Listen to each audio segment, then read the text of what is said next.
Hey guys, Toby Mathis here, and today we're going to go over the top 5 tax loopholes for real estate investors. Now, a lot of you guys probably think, I got all sorts of experience in this area. Hopefully I'm going to come up with one that you've never heard of before. Let's just jump right on in. Number one, the number one thing that you get as a real estate investor that you should never ignore, in fact, don't forget to take, because if you do, the IRS makes you recapture it later, even if you didn't take that deduction, is depreciation. And what that is for the IRS, all items have a useful life. And so like a structure of a building, not the land never loses value. A building, though, is going to last either 27.5 years if it's residential or 39 years if it's non-residential to the IRS. In other words, they allow you to take a deduction, 127.5 every year. That's just normal depreciation. Do not forget to depreciate your property. Now, a lot of people do forget, especially when they have a second home that they're renting out or something like that, and they're like, I'm not going to do depreciation. I'm not really collecting that much rent. It's not that big of a deal. Or, hey, the other expenses wipe it out. But when you go to sell that property at some point, you're going to have to recapture the depreciation that you may or did, you could have taken. So whether you did or did not, you may take depreciation, but you must recapture. So we don't want to forget depreciation. It offsets the income that we have in. So if we have rents coming in, let's say it's $10,000 during the year, and you have $10,000 of depreciation. Keep in mind, you still have the $10,000 of cash in your pocket, but I have $10,000 of depreciation from the building. Let's say that you bought a building for, $350,000. The land value we don't get to write off, but the improvement, let's say it's $275,000. It's going to be right around 10 grand a year, just doing simple math, right? It's going to not quite be that easy when you actually do the accounting, depending on when you bought it, but it's going to be right around there. That will offset that rent, so you pay zero tax on it. That's why people love real estate. So there's depreciation. But if we want to put depreciation on steroids, then that's where we get number 2. And number 2 is when we use a cost seg plus bonus depreciation. And let me explain it like this. I walk into my favorite single-family residence. It's beautiful. It's a cute little cottage, 3-bedroom, 2-bath, has a white picket fence. Somebody did they did one of those TV shows where they made all the pitch in front really nice and planted a bunch of flowers, maybe some trees. They put in a new driveway. They put pavers in. They put a nice little walkway. They built a little deck in the front. They built a big deck in the back, and in the backyard, they put in new pitch and a nice little picket fence. It's beautiful. I walked through that place. They just redid the flooring. They put up nice little window coverings, and they put new appliances in. They put in all these new cabinets. It smells so great. It's so wonderful. When I walk into that, I go, that's 5-year property, that's 7-year property, that's 15-year property. Hey, those decks out front, the pitch that we put in, that's 15 years. Hey, that driveway is 15-year property. And some of you guys are going, wait a second, what is he talking about? See, you're supposed to write off those items over their useful life, but the IRS will allow you to use 27.5 years if you want to. You're not supposed to. That's actually an impermissible method. You're supposed to write it off over its useful life, but we don't know. We need an engineer to come in there and tell us, here's what portion of the house is 5-year property, here's what portion is 7, here's what portion is 15, here's what portion is 27.5 or 39, depending on the use of the property. The amount that usually comes up that you can write off much faster is generally 30 to 40% of the improvement. If you are doing something like a mobile home park, it may be 90% of all the land improvement. Like we have all these pads that we put in, it's all land improvement, right? Or if you're self-storage, it may be higher.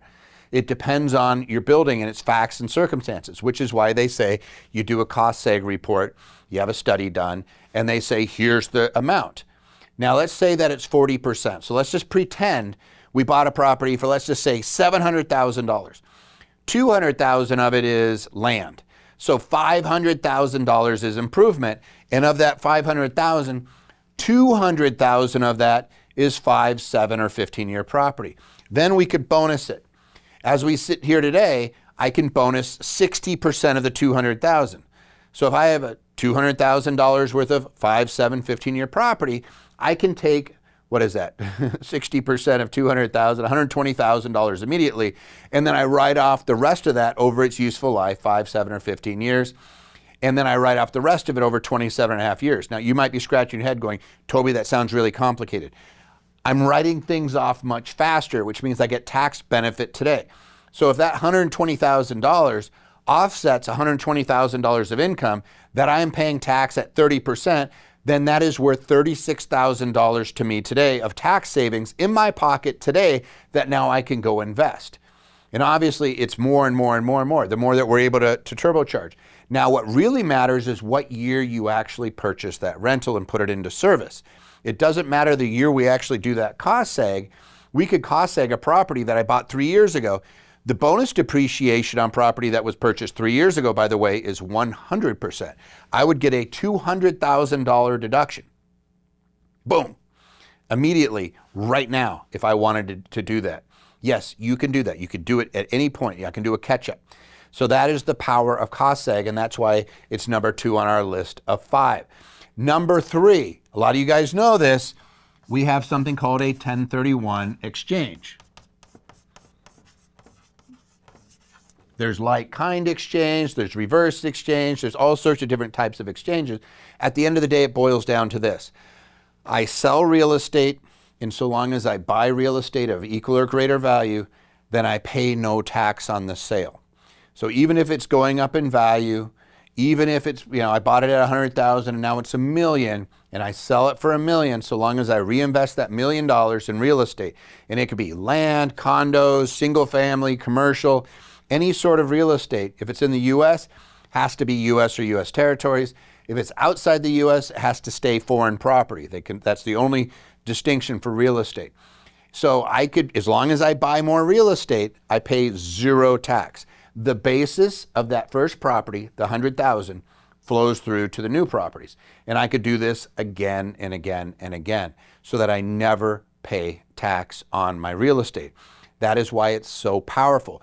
The wealthy have figured this out. They buy property, they depreciate the heck out of it. As it goes up in value, when they sell, because they see better opportunities someplace else, they 1031 exchange and they never pay tax. And then I'll show you, it's going to be strategy number 5 where they really get it. But we have strategy number 4 in the meantime, and that is mortgage interest deduction. So we get our mortgage interest. And the reason I point this out is because so many schedulees that I've seen, so many tax returns where somebody forgets to write off their mortgage interest. And you're going to say, how could they do that? It's because a lot of people will go borrow money from a third, someplace else. Like they'll borrow it from their house. They'll use a HELOC. Or they'll get a mortgage on their personal residence and go buy 2 rentals. That is still a deduction, even though you don't get to write it off on your personal return as a mortgage deduction individually on your Schedule A. In fact, some of you guys do the calculation, you try to, and you're like, oh, my standard deduction's bigger. You're not supposed to. If that mortgage interest was incurred on an investment property, it's deductible, even if it's a HELOC, even if I'm borrowing it for example, against my life insurance policy. I borrow against the cash value, or I borrow against a retirement plan, or I borrow against my house, or I borrow on a credit card. It does not matter. At the end of the day, that mortgage interest that you are paying is going to be deductible, period. So you're going to want to make sure that you're writing it off against your investment income, the rental income that you're making. Last one, or number 5. This is big. See that little 0% loans.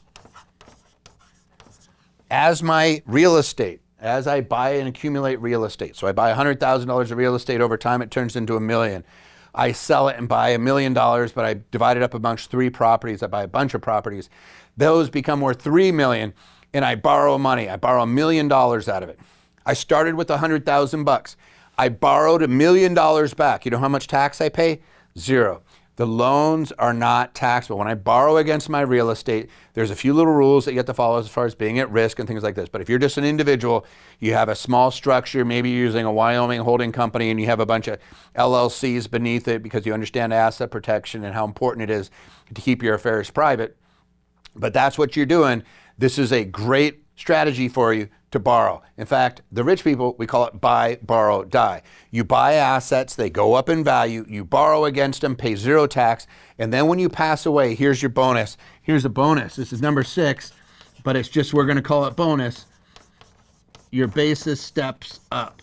So it's called a step up in basis when you die, which means when you pass away, the basis of your property is now the fair market value when you pass. So if I buy a house, $100,000, goes up to $1 million. I do exchange, it goes up to $3 million. I borrow $1 million out, and then you pass away, and your heirs get that $3 million of property, and they sell it the next day. Guess how much tax they pay? You got it, 0. You keep the $1 million. You got $2 million worth of equity that you just built up that you're going to get. That's how it works. Buy, borrow, die. That's why it works. So those are the 5 top tax strategies for real estate investors, and I threw in a bonus for you, so we'll call it 6.